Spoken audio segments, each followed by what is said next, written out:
Di tengah kehidupan umat beragama di Indonesia, ternyata banyak terjadi pernikahan dengan dua keyakinan yang berbeda. Saat negara tidak mendukung, beberapa pasangan beda agama ini mencari jalan keluar dengan tetap melangsungkan pernikahan. Salah satunya melalui Indonesian Conference of Religion and Peace atau ICRP. Ialah Ahmad Nurholis, Direktur Program ICRP yang berperan sebagai konselor dan mengadvokasi lebih dari 1.000 pasangan beda agama di Indonesia. Dalam praktiknya, Nurholis membantu proses akad nikah hingga pencatatan dan pendaftaran dokumen ke kantor catatan sipil. Pria kelahiran tahun 1974 ini juga memberikan bimbingan konseling dan menjadi penghubung di saat calon mempelai beda agama yang datang padanya menemui konflik internal ataupun terhalang restu keluarga. Hingga kini Nurholis masih aktif membantu dan membuka jalan para calon mempelai beda agama untuk melangsungkan pernikahan. Di satu sisi ada yang memahami bahwa itu dilarang, karena nggak mungkin kalau berbeda agama itu nggak mungkin bisa menikah, kira-kira gitulah. Siapa yang bisa menikahkan kan gitu kan? Nah, lalu ada juga yang menafsirkan bisa saja, karena di agama manapun selalu ada pandangan membolehkan, dan selalu ada agamawan yang mau membantu untuk itu, begitu. Baginya, menikah itu adalah hak sipil warga negara yang tidak bisa diganggu-gugat maupun dikurangi.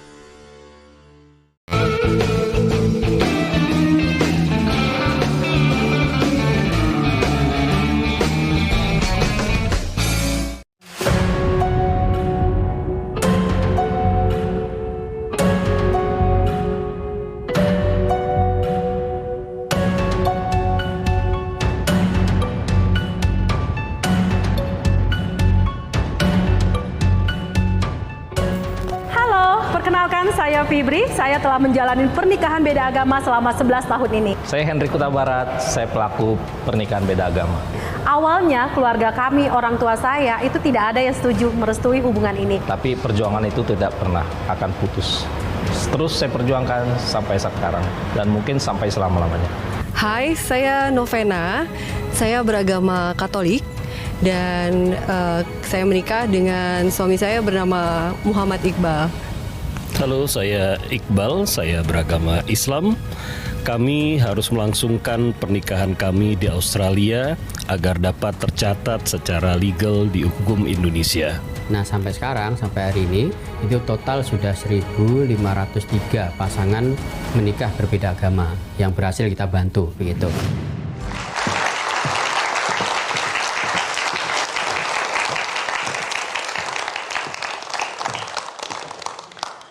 Ya, baru saja kita simak tadi tayangan dan testimoni mengenai pasangan-pasangan yang berbeda agama. Dan ini berkaitan juga dengan beberapa waktu yang lalu di media sosial juga viral prosesi pernikahan di gereja di mana mempelai perempuannya adalah seorang muslimah, sehingga ini menimbulkan pro dan kontra di masyarakat. Masalah pernikahan beda agama ini sampai hari ini masih menjadi isu yang sensitif, muncul selalu pro dan kontra. Dan hari ini saya mengundang dua pasang suami istri yang berbeda agama, bukan untuk menunjukkan perbedaan, konflik, tapi untuk memahami bagaimana mereka menempuh prosesi pernikahan, bagaimana mereka berkompromi atas perbedaan, bagaimana mereka bertoleransi pada keyakinan masing-masing. Untuk itu saya undang tamu kita yang pertama, Fibrianti dan Hendrik.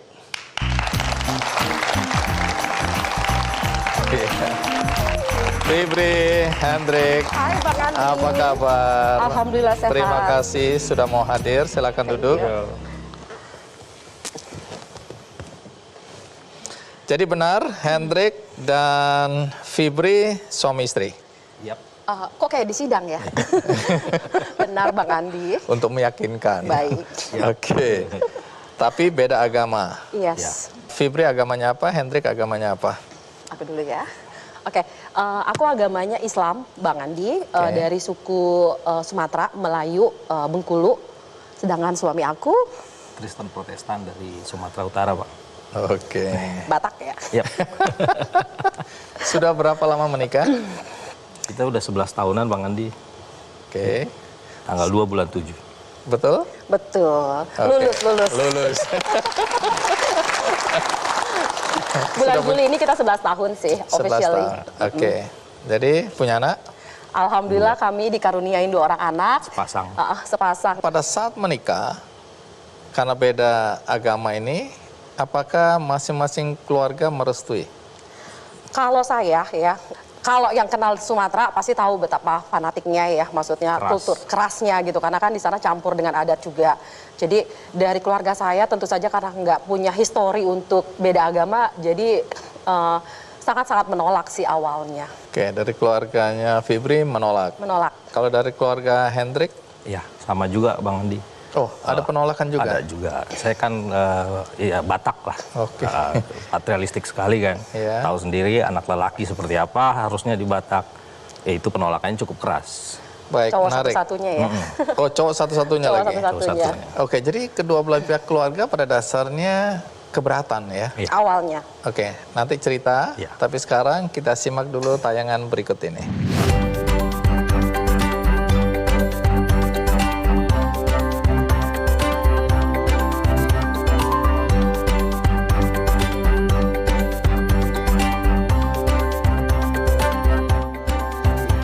Fibrianti dan Hendrik Huta Barat telah melangsungkan pernikahan beda agama selama 11 tahun.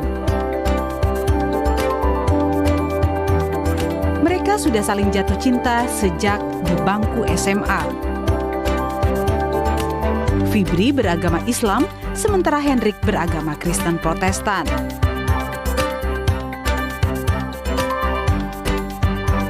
Bukan tanpa rintangan, sebelumnya Fibri dan Hendrik sempat tidak mendapat restu dari keluarganya lantaran perbedaan agama. Meski demikian, Fibri dan Hendrik tak gentar untuk memperjuangkan cintanya. Sampai akhirnya mereka berdua mampu meyakinkan keluarganya masing-masing.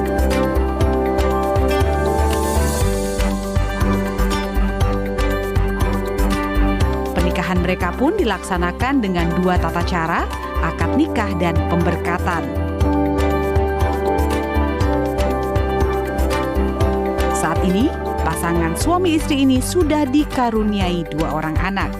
Kehidupan mereka pun semakin bahagia.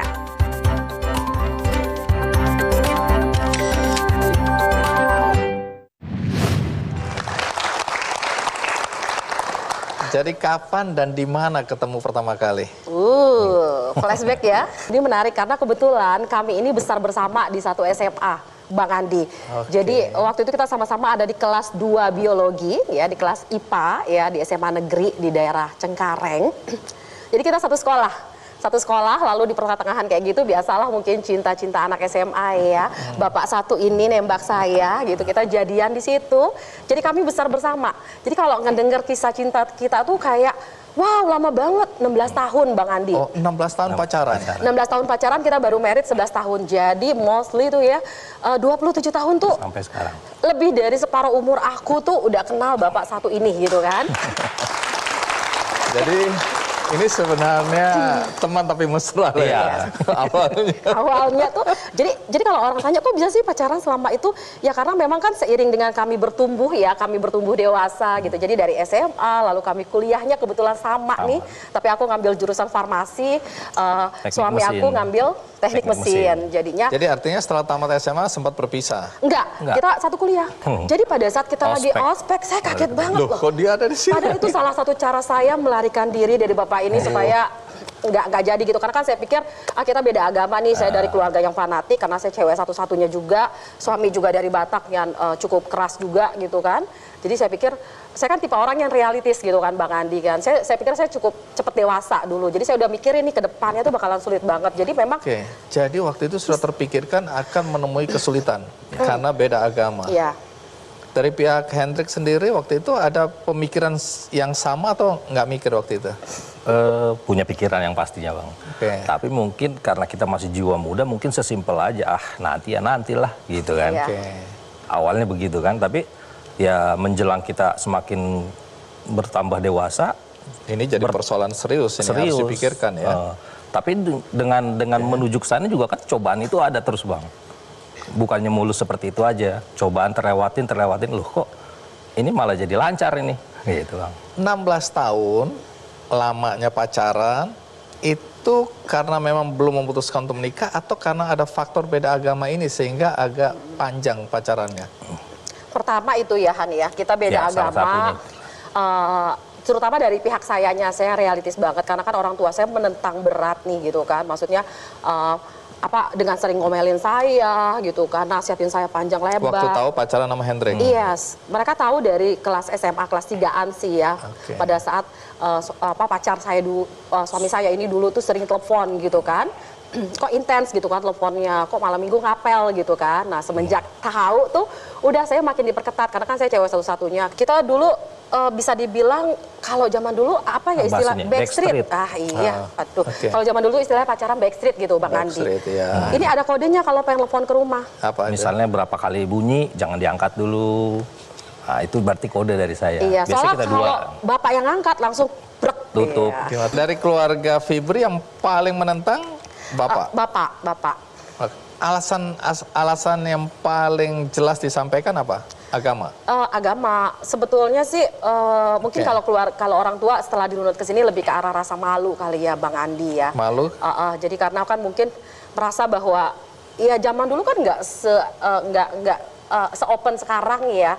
Kita tuh udah cukup tua sih umurnya gitu kan. Jadi kita tuh ada di masa dulu peralihan, belum teknologi banget lah ya, sosmed belum main gitu ya, masih zaman Friendster gitu kan. Jadinya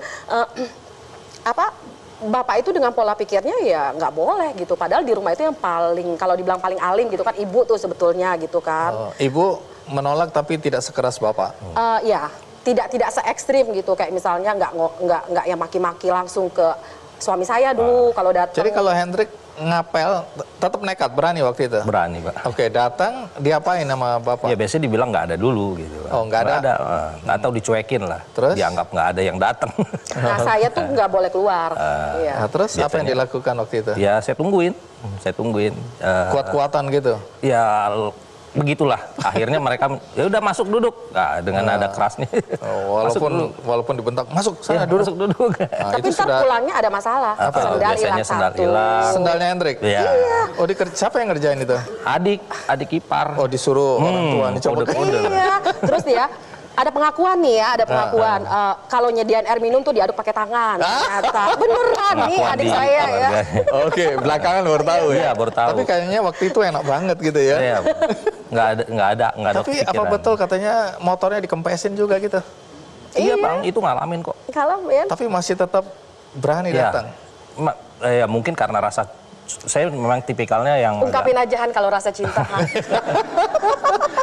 Cinta itu memang buta ya. Iya, bener Bang. Iya. Ya, mungkin dengan rasa cueknya juga nggak kapok juga. Nggak, mungkin nggak. Ya masih jiwa muda Bang. Oke. Hayo aja gitu, hajar aja. Iya, toh bukan antara hidup dan mati. Iya, ini kan cinta ya. Sekaligus menunjukkan ke Fibri bahwa itulah kualitas cintaku. Iya, betul. Oke, sekarang aku mau tahu dari perspektif keluarganya Hendrik. Waktu tahu mantunya beragama Islam bagaimana? Ya memang tetap sama lah Bang ya. Siapa yang paling menolak, ibu atau bapak? Kebetulan waktu itu ayah sudah tidak ada. Oke. Jadi terus di masa akhir-akhir sebelum kita nikah, bapak udah nggak ada, tapi ibu tetap masih kan. Ini udah nggak boleh lagi nih. Alasannya persisnya apa ya? Iya, dari silsilah keluarga juga kan saya anak pertama. Nanti putus nih. Marga. Oh, ini antar marga ya. Putus nanti ke Batakannya bagaimana gitu kan. Kalau saya kan karena udah lahiran Jakarta Bang Andi, jadi hal-hal seperti itu agak-agak tidak terlalu dipikirkan. Yang penting, bukan penting sih, ya memang saya sayang, memang ini kayaknya memang saya klop gitu, klik dengan istri saya ini. Ada kesepakatan nggak anak kita nanti akan memeluk agama apa?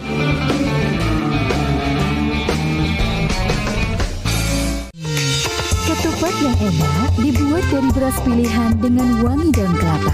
Dengan Adabi, masakan menjadi lebih praktis. Adabi melezatkan, Adabi menyelerakan, mengandung berbagai rempah, melezatkan kari dan kuah. Adabi. Tahu nggak, pertama kali gosok gigi tanpa busa, rasanya tuh aneh kayak nggak gosok gigi. Tapi lama-lama aku sadar, kok mulut aku jadi nggak kering dan nggak pernah ada masalah lagi dari mulut. Sehat tanpa busa, kembalikan kebaikan mulut, pakai enzim sekarang. Tingkat literasi Indonesia di dunia rendah, ranking 62 dari 70 negara, membaca lewat media apapun, buku, koran, internet, dan lainnya, tak cuma menambah wawasan dan kecerdasan, membaca juga dapat menstimulasi mental dan meningkatkan empati. Untuk asupan informasi, tetap konfirmasi ke media terpercaya ya. Jadi sudah baca apa saja hari ini? Gemar membaca, cerdaskan diri. Iklan layanan masyarakat ini dipersembahkan oleh Media Indonesia, a part of Media Group Network. Sejak 5 bulan terakhir, solar subsidi sulit di pasaran. Kendaraan diesel antri mengular di setiap SPBU. Gara-gara konsumsi solar terus naik, kuota solar subsidi tahun 2022 habis di akhir September ini. BBM yang non-subsidi untuk industri kurang apa enggak? Kalau itu aja kurang, dia dapat solar dari mana? Di lapangan biasanya kan nanti ada aparat polsek yang datang. Itu kadang mereka kasih, ya ada jatah lah. Realitas, BBM subsidi jebol ke tambang. Besok jam 10 malam. Indonesia, kami kembali mengawal pesta demokrasi bangsa, menyampaikan informasi seputar pemilu secara terkini dan terkonfirmasi dari pra-pemilihan hingga pasca pemilihan, serta menyampaikan pemenang pemilu lebih awal dan akurat dengan hitung cepat bersama lembaga-lembaga yang kredibel. Bersama kami, mari mengenal para calon pemimpin negeri untuk dapat memilih yang paling berkualitas.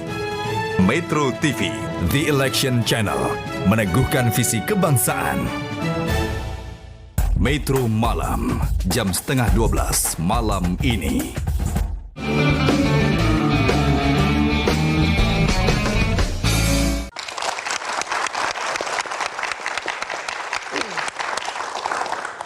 Akhirnya Fibri dan Hendrik menikah di usia berapa ya? Aku 31, suami aku jalan 33 ya, 32, 33. Oke. Kapan orang tua kemudian merestui? Ya lama kalau aku ya Bang ya. Jadi gini, ada momen di mana aku tuh, mohon maaf nih, pergi dari rumah gitu kan. Lari. Yes, kabur lah udahlah, run away gitu.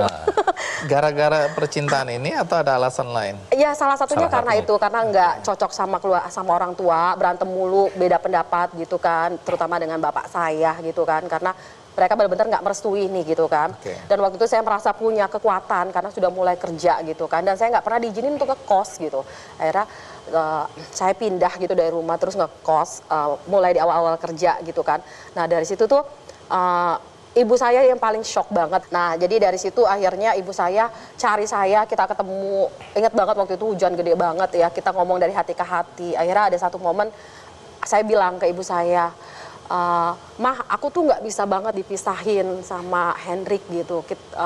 Karena aku cocok banget, karena aku tipenya complicated banget Bang Andi. Ini pacar pertama aku nggak pernah pacaran sebelumnya. Yang bisa bertahan dengan segala komplikasi istri. Betul. Iya. Oke. Karena dia sabar banget. Komplikasinya apa sih? Banyak, kayak contohnya zaman. Katanya keras. Aku tuh orangnya kan keras, karena aku kan tipenya orangnya agak ngebosi, keras, dominan lah gitu kan. Nah bapak satu ini kayak sisi putih saya. Penuh pengertian, gitu. Iya. Lebih banyak ngalah. Jadi, iya, jadi karena momen ketemu ibu dulu? Iya, momen ketemu ibu karena saya bilang, saya minta izin sama beliau gitu. Saya bilang, Mah saya pulang, kalau mama izinin saya tetap bersama Hendrik. Memang kamu mau nikah sama dia? Ya enggak juga, cuman jangan dilarang-larang lah. Itu kan kita belum punya ada rencana nikah karena saya baru awal-awal kerja ya. Nah akhirnya mama saya tuh ada satu omongannya kayak gini, ya udah Yan, aku kan di rumah dipanggilnya Yanti ya. Ya udah Yan, kamu pulang, mama berjanji, kalaupun misalnya kamu menikah, kalaupun harus menanggung setengah dari dosa yang kamu lakuin, mama bersedia. Asal jangan pernah kamu tidak mengakui saya sebagai mama kamu. Kita nggak boleh putus sebagai mama dan anak. Jadi beneran ya. Ya Allah, sedih ya momennya itu, kalau di sinetron itu nangis air mata itu ya. Itu momennya bikin saya menyentuh. Jadi akhirnya akhirnya saya pulang. Bapak saya. Bapak gimana? Iya. Ibu yang menjelaskan ke Bapak. Ibu tuh pergi menghadap ke saya itu nyari saya karena sudah dapat restu pembicaraan dari Bapak. Jadi mereka secara internal udah setuju gitu untuk merestui. Itulah ada momen titik balik ya, di mana akhirnya keluarga walaupun mungkin terpaksa hari itu, tapi bisa menerima. Kalau dari Hendrik bagaimana? Kalau saya lebih, katanya ada paman yang keras menolak ya. Pamanku memang sampai dia tidak datang. Sampai hari pernikahan tidak mau datang? Tidak datang, tapi kan itu harus tetap berlanjut. Oke, jadi orang tua bagaimana menjelaskan kepada orang tua? Jadi kalau saya memang tidak lebih banyak bicara ke orang tua, Mas Andi, tapi lebih ke kakak saya yang nomor 1. Dia yang lebih banyak meyakinkan ke mama saya. Kita lewat perantara ya? Bukan berarti saya tidak ada komunikasi dengan mama saya. Dia ada. Cuman di ujung-ujungnya beliau sih bilang, ya sudah kalau memang itu sudah pilihan kamu, ya kita tidak bisa lepas.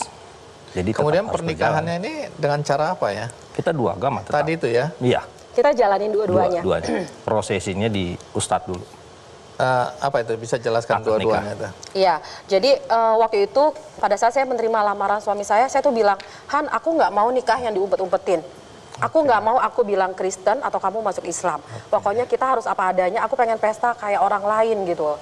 Pengen gini-gini, aku pengen wujudin mamaku bilang anak satu-satunya nikahnya mesti di hotel atau di apa. Nah, terbuka. Publik harus tahu. Yes. Jadi waktu itu kita kumpulin uang, kepikiran akhirnya karena iklim waktu itu di Indonesia kayaknya kok kurang bersahabat untuk yang nikah beda agama kayak gini. Kita kepikiran untuk nikah di luar ya, Han ya. Awalnya. Udah cari-cari. Di mana waktu itu? Waktu itu saya dekat-dekat aja sih antara Singapura ataupun Thailand gitu kan. Terus? Karena memang perekonomian kita hanya sanggup di Asia gitu kan. Nah, tapi ternyata sepanjang perjalanan ke sini tuh kita dengar tentang para Madinah dulu. Tapi Cak Nurholis Majid meninggal. Disitulah kita ketemu nih dengan almarhum Mas Monif yang menikahkan kami penghulu dan juga Ustadz Ahmad Nurholis, Mas Nur kita panggilnya. Nah, beliau ternyata adalah pecahan dari para Madinah ini yang dibimbing oleh Gus Dur membangun satu lembaga namanya ICRP. Nah, ini adalah lembaga Indonesian Conference, belakangnya Religion and Peace. Yes, Religion and Peace. Jadi ini adalah wadah untuk mengumpulkan mereka nih yang berceceran karena beda agama supaya bisa dirangkul gitu kan. Saya tuh suka banget sama konsepnya. Akhirnya kita konsultasi sama beliau. Sudah berapa kali ketemu dengan Pak Mas Nur. Dengan Mas Nur. Dari situ akhirnya ternyata bisa ada jalan gitu untuk kita menikah di Indonesia dengan 2 prosesi. Saya tetap kepengen dinikahkan dengan bapak saya, suami saya, ibunya juga ingin tetap harus dinikahkan oleh pendeta Batak. Gitu. Dalam gereja. 2 event ini kedua orang tua hadir. Bahkan yang menikahkan. Jadi happy ending ini ya. Nah, kan persoalan nggak selesai sampai di situ. Karena yang jadi pertanyaan bagaimana dari perbedaan ini saling menghargai, komprominya di mana? Ini kan tidak ada salah satu yang kemudian memaksakan untuk kamu ikut aku aja, agamaku. Tidak ada. Jadi ada komitmen atau kesepakatan kita jalan dengan masing-masing agama kita. Ya. Saya mencintai suami saya karena dia Kristen. Jadi saya tidak ada hak apapun untuk merubah dia gitu kan. Jadi maksud dalam arti kalaupun pengen masuk pindah agama, mau Islam, mau agama lain. Atas kehendak sendiri. Yes, itu karena willingness. Tapi Hendrik ada nggak keinginan atau paksaan untuk agar Fibri? Tidak ada sama sekali. Jadi masing-masing jalan. Nah, kembali supaya ke anak. Gampang. Kan dalam keseharian saya nggak tahu. Hendrik ke gereja atau tidak? Ya, setiap minggu ya. Oke. Jadi waktu berangkat gereja, posisi Fibri bagaimana? Enggak masalah, saya siapin sarapannya Bang Andi. Oke, berangkatlah. Berangkat. Anak-anak kan akan bertanya, Mama kok nggak ikut? Iya. Bagaimana menjelaskan ke anak-anak? Kebetulan anak masih kecil ya. Sekarang kebetulan anak kita yang kelas 1 SD itu kita masukin ke sekolah internasional Katolik. Jadi Kristen, Islam, anak Katolik nih. Ada kesepakatan nggak anak kita nanti akan memeluk agama apa? Ada. Apa Di itu? waktu awal-awal memang kita sebelum beranjak ke pernikahan memang sudah ada pembicaraan bahwa manusia itu harus punya agama dulu. Biar punya dasarnya lah yang kuat. Nah, karena agama itu kan untuk kemanusiaan ujungnya. Di cowok itu ikut kita dulu sementara, yang di cewek ikut ibunya dulu. Tapi di momen tertentu. Oh, ini anak sudah bisa ngobrol nggak? Belum, sudah? Yang nomor 1 sudah bisa. Adiknya belum. Adiknya belum. Tapi sudah diarahkan. Ya. Ini Muslim, ini Kristen. Kita sih tertulisnya juga. Iya. Jadi aktenya juga begitu. Iya. Akte sama kakak kita beda-beda. Jadi itu benar-benar Indonesia banget. Jadi anak saya yang pertama kita tulis Kristen, yang kedua Islam. Itu bukan lebih ke arah kita pengen mengekotak-kotakan mereka, enggak. Tapi lebih ke arah karena memang kita mau kasih plafon aja ya Han ya, dasarnya gitu. Karena kan mereka belum bisa milih agama. Tapi kalau mereka sudah nanti bisa berpikir sendiri dan tiba-tiba mau masuk agama lain, as long memang disetujuin di Indonesia, silakan go ahead gitu. Yang penting satu keyakinan aja dengan kami. Semasa masih kecil, paling tidak ada pegangan dulu, ada dasar. Betul. Karena semua harus beragama, benar. Gitu ya.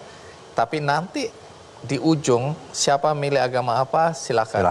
Kalau mereka kemudian memilih agama yang bahkan bukan Kristen, bukan Muslim, nggak apa-apa. 11 tahun sudah menikah dengan beda agama seperti ini, tantangan yang pernah dihadapi apa yang paling berat? Mungkin pencocokan pemikiran terus-menerus ya Han ya? Iya pasti. Bukan soal agama. Oh enggak. Artinya ini ya semua perkawinan ya, walaupun satu agama ya pasti penyesuaian. Tapi dalam konteks agama nggak ada tantangan.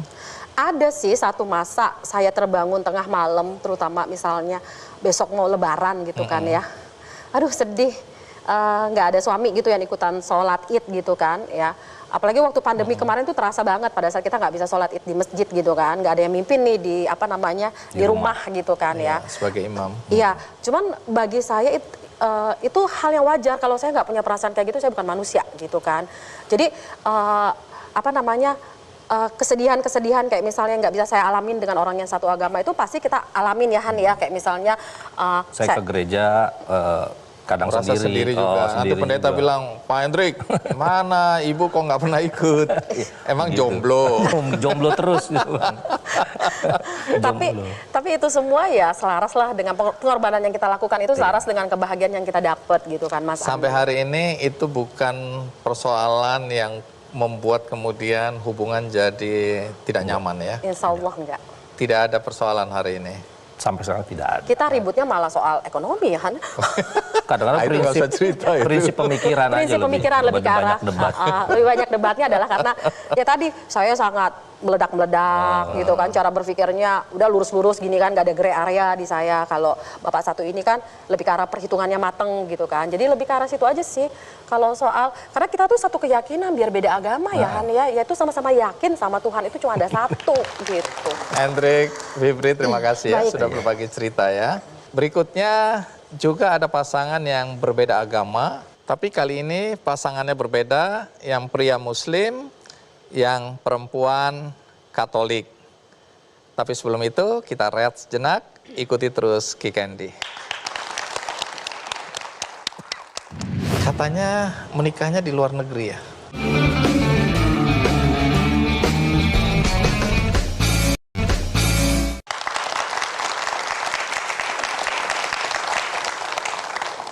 Masih bercerita tentang pasangan yang berbeda agama, yang memilih untuk tetap menikah walaupun mereka berbeda. Kali ini sang suami beragama Islam dan istri Katolik. Siapa mereka? Mari kita sambut Novena dan Muhammad Iqbal.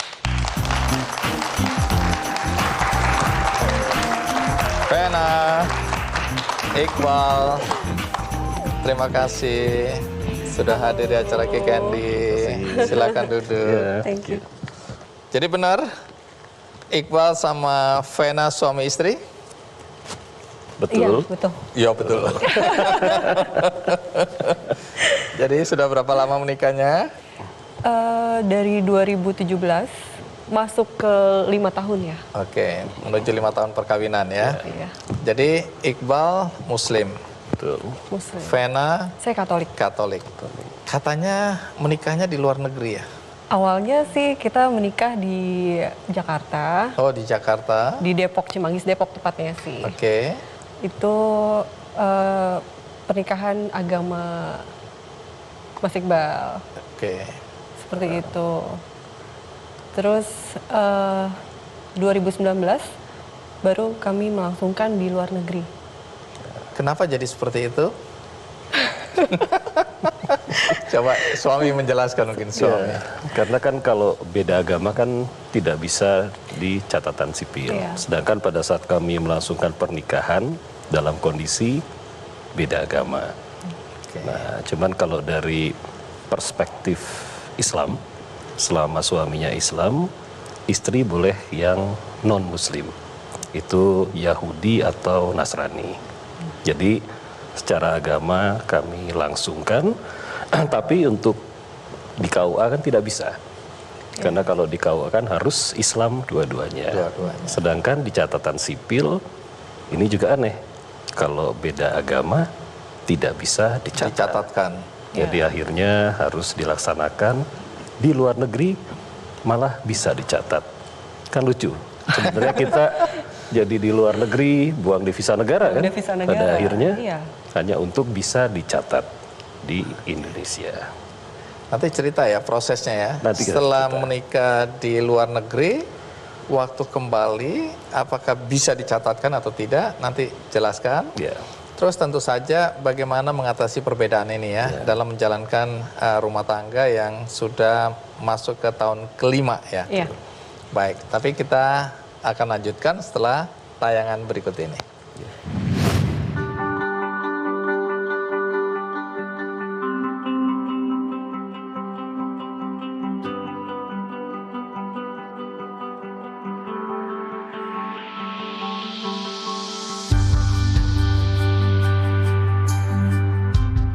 Novena Sari dan Muhammad Iqbal, mereka berdua menjalani perkawinan beda agama. Vena beragama Katolik dan Iqbal beragama Islam.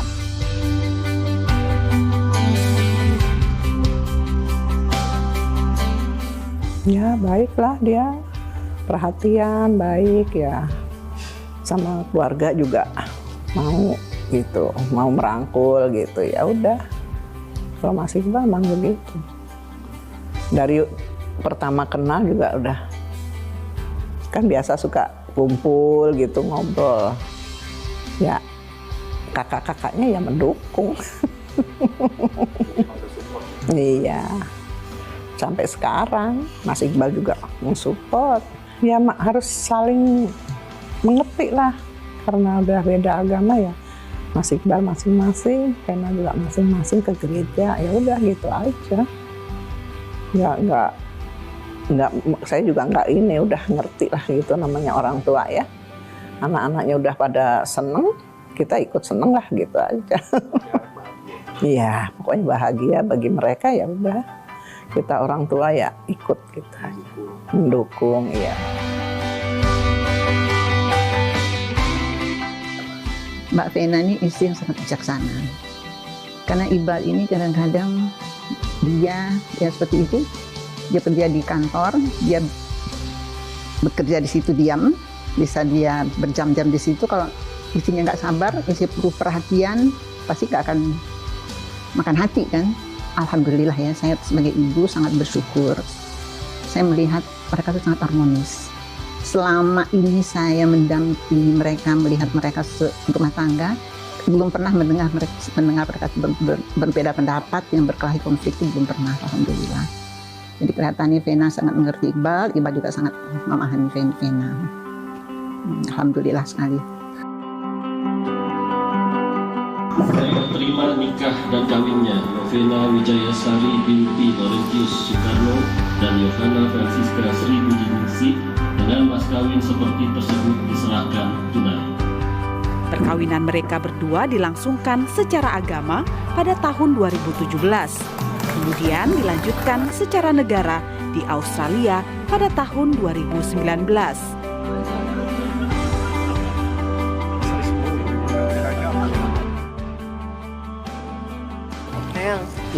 Ingat nggak kita ketemunya kapan? Kita ketemu tuh tanggal 26 Agustus 2017. 2017. Dan lucunya kita persiapan pernikahannya itu cuma 2 hari. 2 hari. Iya. Iyalah, kalau yang lama-lama kalau ABG, yang penting kan dalam hubungan harmonis, ya kan harus Cocok diskusinya. saling memahami. Ada 3 yang utama tuh. Harus punya kepercayaan, harus saling menghargai, anggap kayak temen kalau ada apa-apa. Jadi itulah yang bikin kita harmonis selama ini.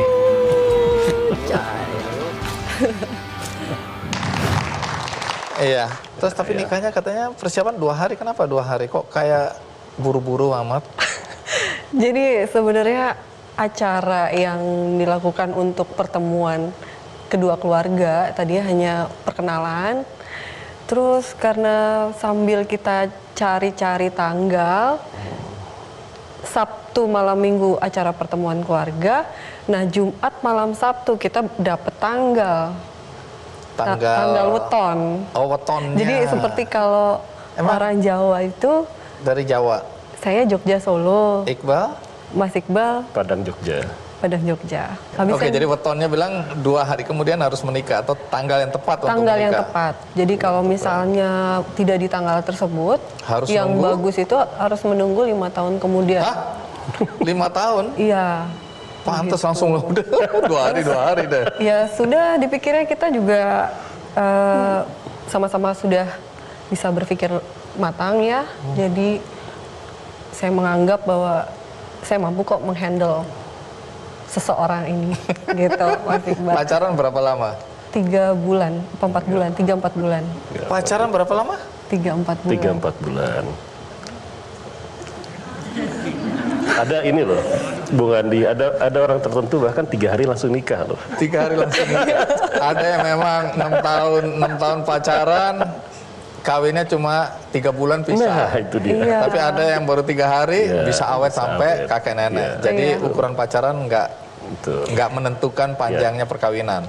Iya, jadi kita tapi 3 bulan baru ketemu. Baru ketemu. Ini beda agama loh. Apakah tidak ada waktu itu ya? Pemikiran kita ini beda agama ini. Kan harusnya saling memahami dulu masing-masing. Itu bagaimana kondisi dan situasi hari itu? Ya sebenarnya kayak sepertinya tuh Mas Iqbal sudah memahami saya juga bisa langsung klik gitu. Dalam 3 bulan? Ketika itu, tapi ya. Persoalan beda agama ini pernah nggak dibahas sebelum memutuskan menikah? Mas Iqbal sendiri yang bilang bahwa kita kan berbeda, kamu gak usah pindah ya. Seperti itu.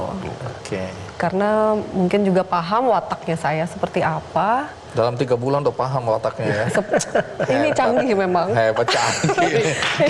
Mas Iqbalnya canggih memang. Tapi ada satu alasan lagi, Bung. Apa itu? Jadi di keluarga istri ini kakaknya 4 muslim. Sudah muslim semua. Sedangkan ibu dan bapaknya masih Katolik. Ya. Jadi yang situ saya lihat adalah sisi kemanusiaan. Oke, jadi nanti keluarga. orang tuanya nanti kalau ke gereja siapa yang menemani? Kalau sekiranya saya ajak pindah. Jadi sampai ke sana pemikiran. Ya, kita kan kayak gitu kan kemanusiaan ya. Kemanusiaan diutamakan. Rasa kemanusiaan keluarga. Oke, lepas bahwa pasti ada pro dan kontra ini ya. Ada yang pasti nggak setuju dengan pemikiran seperti ini. Tapi itu yang dipahami oleh Iqbal waktu melihat agama yang dipeluk oleh Vena ya. Sedikit ada persamaan dengan saya juga ya. Mertua saya, saudara-saudara istri saya semua muslim. Ya. Saya Kristen, istri saya waktu itu Katolik. Jadi ada masalah juga di catatan sipil walaupun Katolik dan Kristen. Betul. Ya. Nah, tapi ya calon mertua saya luar biasa ya, suami istri, mertua saya perempuan. Dia nggak terlalu mempersoalkan. Jadi waktu tahu bakal mantunya Protestan, nggak ada sedikit pun keberatan. Karena istri saya waktu masih remaja memilih. Jadi orang tua tetap Muslim. Dia satu-satunya perempuan yang memilih jadi Katolik dan orang tuanya mengizinkan. Ketemu Protestan. Jadi agak rumit juga, Bu. Lebih rumit. Coba diurut. Untuk saya tolong diurut tadi. Betul. Oke, tapi sampai hari ini kami bahagia, nggak ada perbedaan ya. Ini kok jadi cerita tentang aku ya. Salah. Harusnya nanya kok malah cerita tentang aku ya. Nah, jadi tidak terlalu banyak hambatan di dalam memutuskan untuk menikah. Ya, ada penolakan nggak dari mungkin keluarga orang tua? Artinya orang tua nggak keberatan, tapi dari keluarga-keluarga ada pertanyaan nggak? Dari keluarga saya tidak ada. Sudah terbiasa dengan perbedaan yang ada. Ya kalau ibaratnya kita saling asuh di dalam keluarga. Jadi agama benar-benar kita saling support malah sama. Oke, dari pihak Iqbal juga nggak ada pertanyaan atau penolakan mungkin atau keberatan dari pihak keluarga besar? Hampir nggak ada. Oke. Jadi karena memang kalau dari agama yang saya yakini itu selama menikah dengan non-muslimnya, selama itu ahli kitab, itu dibolehkan. Oke. Jadi tidak ada penolakan, walaupun dari keluarga besar terutama yang ayah ya, dari yang bapak kan kalau Padang kan agak sedikit keras lah. Itu sempat ada ya selentingan, tapi nggak ada yang berani bicara langsung ke saya. Kayaknya agak-agak takut. Ngeliatin Iqbal ini takut. Saya juga mulai takut ini bertanya ini. Kalau sudah pasangan setuju, beda agama ya, orang tuanya setuju, terus negara ada alasan apa lagi untuk tidak mencatatkan?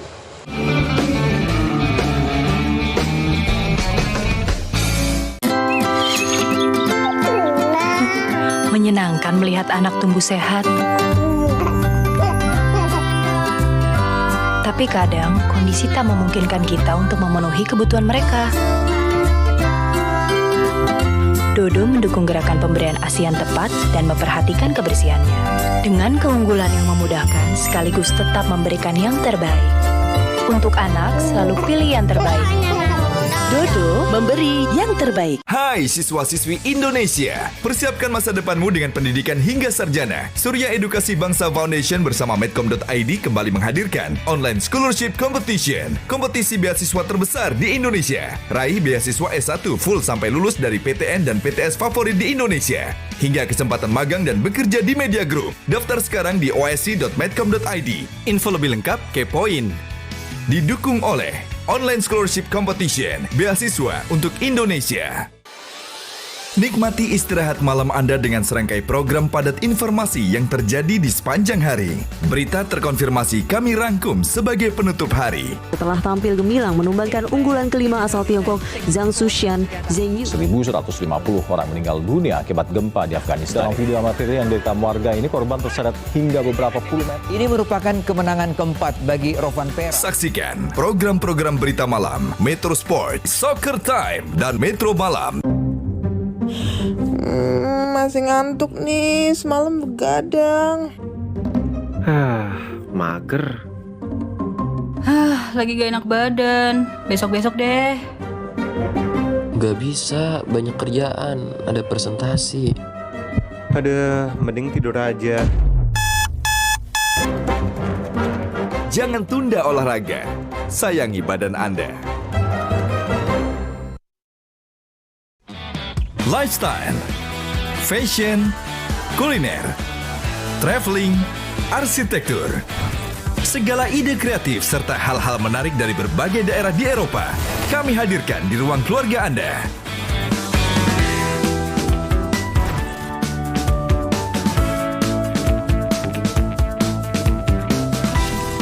Euromax setiap minggu jam 10:30 malam.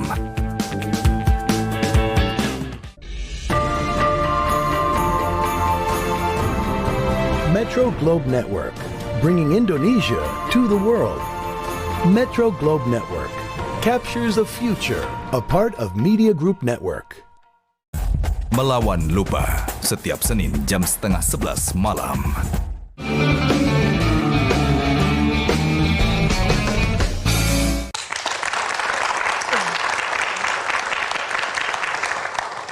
Tapi sekarang kita masuk ke soal legalisasi tadi ya. Sudah menikah ya, prosesinya secara muslim tadi ya, kita lihat. Nah kemudian tapi secara legal tidak bisa dicatatkan di catatan sipil waktu itu. Benar. Sehingga memilih untuk ke Australia. Jalan pikirannya apa sehingga harus ke Australia? Jadi inilah yang menurut saya aneh ya. Jadi kalau di catatan sipil yang kami ketahui itu berbeda agama tidak bisa. Ya, didaftarkan atau dicatatkan. Tapi kalau sekiranya menikahnya di luar negeri, itu bukti pernikahan di luar negeri itu nanti akan dikirimkan ke konsulat itu yang ya. Kita nikah di sana di luar negeri, ya, itu kan dicatatkan di sana, karena sudah dicatat di sana dibawa ke catatan sipil bisa. Dicatat. Oke. Kami kenapa harus muter-muter ya? Ya itulah aneh makanya, karena kalau di Indonesia bisa, tentu kan ada mungkin bahasanya dipaksa pemerintah akhirnya harus melakukan manipulasi data. Manipulasi data karena banyak yang memalsukan. Karena bisa dan KTP. tidak banyak yang bisa melakukan dapat kesempatan untuk di luar negeri. Karena secara finansial mungkin mereka nggak punya uang. Seperti itu. Harus 3 minggu stay. 3 minggu harus ada minimal di negara di mana kita mau menikah itu tadi. Yes. Baru boleh menikah di sana. Notisnya 1 bulan lah. Kita harus ada notice of intended marriage 1 bulan, dan di situ harus ada saksi segala. Untung kami ke sana juga karena ada pekerjaan. Jadi sekalian makanya baru 2 tahun kami lakukan. Kalau enggak kan sayang ya buang-buang devisa negara ya hanya untuk seperti itu. Hotel. Jadi kalau boleh nih Bu Hadi, mungkin yang saya sedikit tambahkan ya. Ini kan kasus seperti kami ini kan banyak ya. Dan bukan hanya Islam, Kristen, bahkan yang non-Muslim dengan non-Muslim kan tidak bisa dicatat. Nah, harusnya kan Indonesia ini kan negara bangsa ya. Memang dulu kita jadi bangsa itu kan ya ada hukum adat, hukum agama, tapi begitu adat ini ketemu adat ini, agama ini ketemu agama ini tidak bisa diselesaikan, harusnya di sini negara hadir. Jadi Undang-Undang Pernikahan nomor 1 1974 itu harus sudah diubah. Jadi policy maker kita, pemerintahan harus beranilah membuat suatu terobosan sehingga memang berdasarkan cinta, perbedaan agama, perbedaan adat ya tidak disulitkan. Itu sih harapannya. Ini harapan ya, pandangan. Karena tahu ujung-ujungnya ternyata bisa juga, tapi harus melalui satu proses yang buang-buang devisa, dan tidak semua orang bisa karena bayangin, ini harus kurang lebih 1 bulan ya untuk semua urusan, 2 tahun harus menunggu. Karena kami ada satu kasus, kebetulan kenapa memutuskan di luar negeri itu ada satu sahabat kami menikah di Indonesia nih, berbeda agama, laki-lakinya Muslim, istrinya Protestan. Jadi pada saat menikah dengan 2 cara, baru si sang suami ini tahu ada manipulasi data. Jadi seolah-olah dia terdaftar sudah belajar agama Kristen, Protestan, ada surat apalah di situ. Surat baptis. Akhirnya setelah itu melakukan pembatalan nikah karena itu. Tapi nggak bisa disalahkan, orang mau bersatu, tapi negara tidak hadir di situ. Oke, lepas dari legalisasi sekarang, bagaimana kompromi di dalam keluarga sendiri? Ada nggak aturan main yang sudah dibuat? Satu hari kalau ada tanda kutip perbedaan antara kita soal agama ini, bagaimana menyelesaikannya atau bagaimana? Jadi kalau di kita mengalir aja. Mengalir, karena itulah di keluarga istri juga terbiasa kalau ibu Natalan, merayakan Natal, anak atau kakaknya dari ibu istri yang adiknya yang Islam lagi Idul Fitri merayakan Idul Fitri. Kalau di kami sendiri ya kita ada pengajian anak yatim, tapi kadang juga ada acara apa yang namanya yang tuh kalau kebaktian juga ada. Baik. Nah, sebagai pasangan yang beda agama, ada nggak tantangan yang kalian hadapi?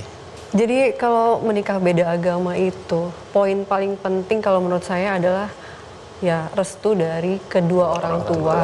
Karena ya mau menikah beda agama maupun nggak beda, tetap restu orang tua itu nomor 1 buat saya. Nah, itu yang membuat kita berdua yakin bahwa ini langgeng gitu. Ya, orang tua wujud Tuhan yang paling nyata kalau menurut saya. Jadi kalau orang tua tidak setuju, kita bisa kasih pengertian baik-baik. Nah, kelemahannya apa, yang bisa kita tingkatkan seperti apa, jadi solusinya bagaimana. Jadi kita memberikan sedikit edukasi juga ke orang tua gitu. Nah, memang pada dasarnya orang tua kami juga terbuka ya, cara berpikirnya modern lah bisa dibilang.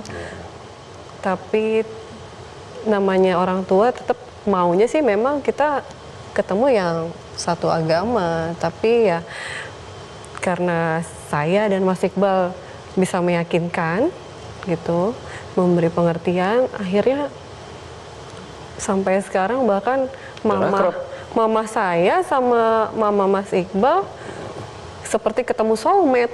Kalau kalau dilihat tadi masing-masing bersyukur ya, anaknya ketemu pasangan seperti ini ya. Katanya alhamdulillah, kata ibunya Iqbal, dia punya mantu Vena ya, dan mereka nggak melihat ada masalah gitu loh ya. Sangat dekat malah orang tua kami. Bahagia Kami malah suka bilang Upin Ipin gitu.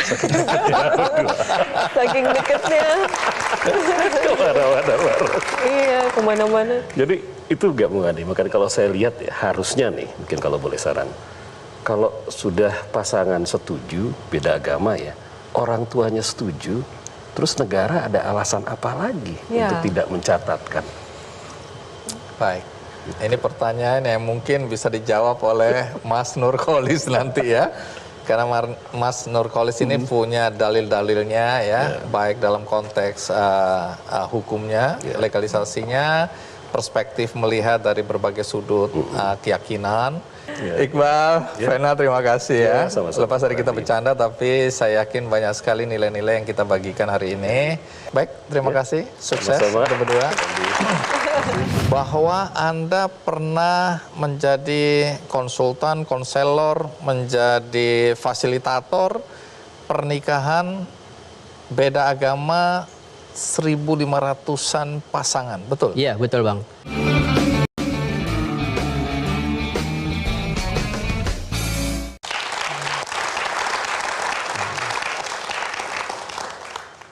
Mas Nurkolis, kita lanjutkan. Sekarang dalam perspektif legalisasi. Tadi kedua pasangan mengakui atau mengalami kesulitan untuk mencatatkan pernikahan mereka di kantor catatan sipil. Apa kasus yang Anda temui di lapangan? Ya, hampir sama gitu ya. Nah, itu bermula karena terkait dengan pernikahan, itu kan kita punya undang-undang ya, nomor 1 tahun 74, itu tentang perkawinan. Sudah diperbarui sebetulnya Bang, sekarang menjadi nomor 16 tahun 2019 gitu ya. Isinya apa? Isinya adalah kalau kita baca di pasal 2 ayat 1 itu menyebutkan bahwa pernikahan sah bila mana dilakukan sesuai dengan hukum agamanya masing-masing. Nah, bunyi ayat inilah yang memunculkan dua penafsiran. Sebagian besar menafsirkan bahwa kalau berbeda agama maka nggak mungkin bisa menikah. Karena nggak akan ada yang bisa menikahkan begitu. Tetapi di sisi yang lain tidak menjadi persoalan. Jadi kalau pasangan itu berbeda maka bisa menikah melalui dua tata cara. Seperti tadi Mbak Fibri dan Mas Hendrik itu ya. Jadi secara Islam dilakukan dengan akad nikah, lalu secara Kristen dilakukan dengan pemberkatan. Maka itu maknanya sah menurut agamanya masing-masing. Kan begitu. Bisa dicatatkan. Bisa dicatatkan. Nah, soal pencatatan itu kan memang menjadi tugas negara. Jadi domain pengesahan itu ada di agamawan gitu ya. Kalau secara Kristen ya ada di pendeta, kalau secara Islam ada di pembimbing pernikahan atau kita biasa menyebutnya sebagai penghulu begitu. Nah, tugas negara adalah mencatat apa yang sudah disahkan oleh agamawan atau lembaga agama begitu. Karena mencatat itu bukan berarti mensahkan ya? Bukan, kalau saya memaknai demikian. Karena sah itu di masing-masing agama. Betul. Tapi ini kan hanya mencatat gitu maksud Anda? Iya, jadi negara itu hanya meregister saja, lalu memberikan bukti pencatatan itu. Oke, jadi bukan berarti kemudian ada perasaan bersalah ketika mensahkan itu ya. Kan ada masing-masing kantor pencatatan sipil ini kan merasa kemudian itu dia ikut mensahkan perkawinan itu, begitu ya? Iya. Padahal bukan itu, kan bukan dia hanya itu mencatat. Sebetulnya, iya. Nah, tapi kenapa ada di beberapa kota yang kemudian kantor catatan sipilnya menerima pencatatan perkawinan yang berbeda, tapi di tempat lain nggak diterima. Kenapa itu bisa begitu? Ya, itu yang terjadi di lapangan. Jadi pemahaman masing-masing kantor catatan sipil itu memang berbeda-beda, sama seperti pemahaman masyarakat kita, Bang. Jadi ini soal tafsir lagi nih? Iya. Dan itu sudah berlangsung lama, karena itu kan misalnya kasus 86 ya, itu pasangan berbeda agama yang viral kalau dalam bahasa kedua setelah dulu pernikahan Lydia Kando dan Jamal Mirdad itu ya. 86 itu ada pasangan Islam dan Kristen, mereka menikah tetapi ditolak di catatan sipil. Lalu kemudian mencari keadilan ke pengadilan negeri, ditolak juga, banding ke pengadilan tinggi, ditolak juga, lalu kasasi ke MA. Nah, MA itu mengatakan bahwa Indonesia ini tidak punya hukum atau peraturan perundang-undangan yang melarang dua orang yang berbeda agama untuk tidak bisa menikah. Karena itu kemudian MA memberikan putusan bahwa mereka bisa dicatat karena sudah sah secara agama begitu. Nah, itulah yang kemudian kita kenal dengan putusan nomor 1400 tahun 86-89 begitu. Nah, itu juga yang kemudian dijadikan jurisprudensi hukum bagi kantor Dukcapil untuk mencatat pasangan yang berbeda agama gitu, Bang. Tapi nah, masih ada yang menolak. Masih ada yang menolak gitu. Nah, di luar itu kita juga memiliki Undang-Undang nomor 39 tahun 99, Bang. Itu tentang hak asasi manusia. Nah, soal pernikahan, meneruskan keturunan itu diatur di pasal 10 begitu. Jadi sebetulnya memilih pasangan, menikah atau berkeluarga, meneruskan keturunan itu merupakan hak dari setiap orang yang tidak bisa dikurangi, nggak bisa dihalangi begitu. Nah, kembali lagi, ini kan karena sulitnya legalisasi ini, kemudian yang Anda temui atau yang banyak kita lihat itu soal manipulasi data ya. Iya. Yang terjadi apa yang Anda lihat? Ya, sekarang itu kan nyaris tidak ada lagi Dukcapil yang mau mencatat bila mana di KTP mereka itu berbeda. Nah, oleh karena itu apa yang kemudian dilakukan oleh pasangan berbeda agama? Bagi mereka yang punya uang, maka seperti yang dilakukan oleh Mbak Vena dan Mas Iqbal tadi, keluar negeri ya. Sekalian jalan-jalan atau honeymoon begitu. Tetapi bagi mereka yang tidak cukup punya uang, maka yang dilakukan adalah ya menyamakan agama dulu di KTP. Gitu. Nanti setelah menikah pasti mereka akan ubah lagi. Itu yang dilakukan begitu. Bahkan beberapa pasangan yang menyampaikan ke saya sewaktu mereka itu mengurus surat-surat N1, N2, N4 itu ya di kelurahan, orang kelurahannya itu juga ngajarinya begitu. Nah, itu di beberapa kelurahan itu ada yang tidak mau memberikan. Karena kalau beda agama nggak akan bisa menikah gitu ya. Jadi pemahaman orang kelurahan itu juga demikian, nggak bisa. Ini, ya, jadi saran mereka itu, ini yang pernah disampaikan beberapa pasangan ke saya. Sudah Mas, Mbak, ini disamain aja dulu KTP-nya, agamanya gitu ya. Nanti pindah lagi atau ganti lagi soal lain, yang penting cepat aja. Nah, itu kan sebetulnya ironi ya, salah satu kelucuan di negeri kita lah gitu ya. Jadi aparatur sipil negara itu malah mengajarkan untuk tidak tidak jujur kepada masyarakat. Tapi Anda kok bisa menikahkan 1.500 pasangan dan ini semua tercatat atau tidak tercatat? Semuanya tercatat, Bang. Nah, bagaimana bisa? Ya, sebetulnya sekarang itu beberapa catatan sipil yang selama ini masih bisa menerima pencatatan beda agama sampai bulan April kemarin itu masih bisa. Karena Maret kemarin ada beberapa pasangan yang viral, yaitu direspon negatif oleh pemerintah gitu ya. Oh, jadi malah diperketat lagi? Iya, diperketat gitu.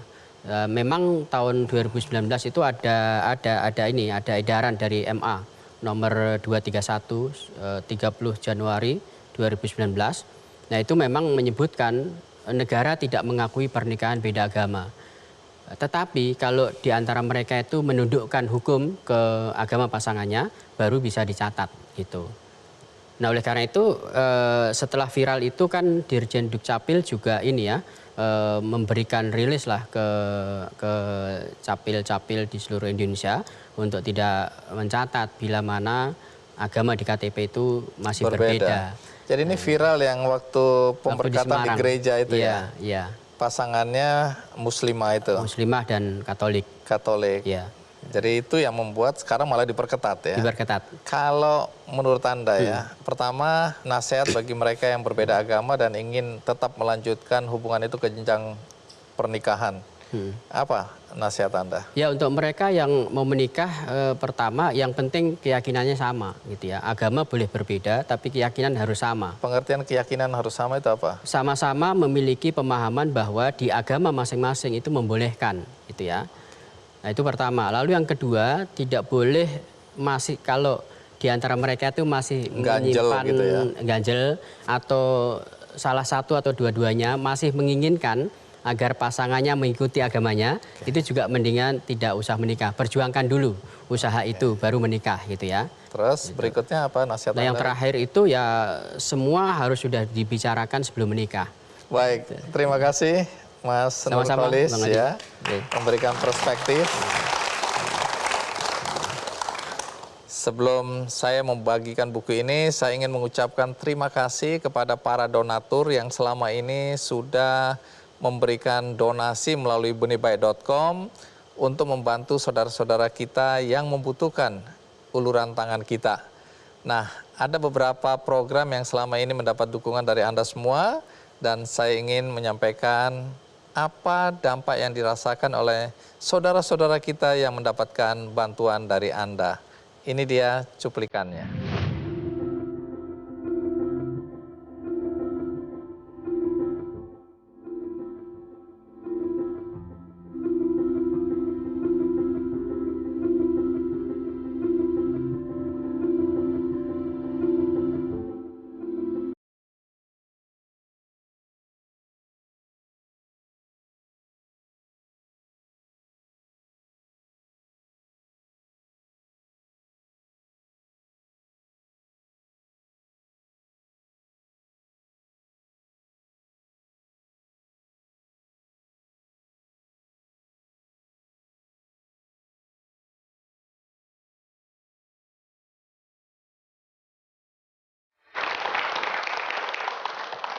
Ya, sekali lagi terima kasih untuk Anda yang sudah berbagi kepada saudara-saudara kita yang membutuhkan uluran tangan melalui benihbaik.com.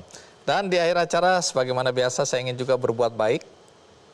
Bagi Anda yang ingin mendapatkan buku ini, caranya mudah, ikuti aja kuisnya di Twitter, Instagram, dan Facebook Kick Andy Show. Dan bagi Anda yang tadi tidak mengikuti episode ini dari awal, jangan khawatir, karena ini ditayang ulang di metrotvnews.com. Juga ada cuplikannya di YouTube Kick Andy Show. Dan akhirnya semoga episode kali ini memberikan inspirasi bagi kita semua. Sampai jumpa.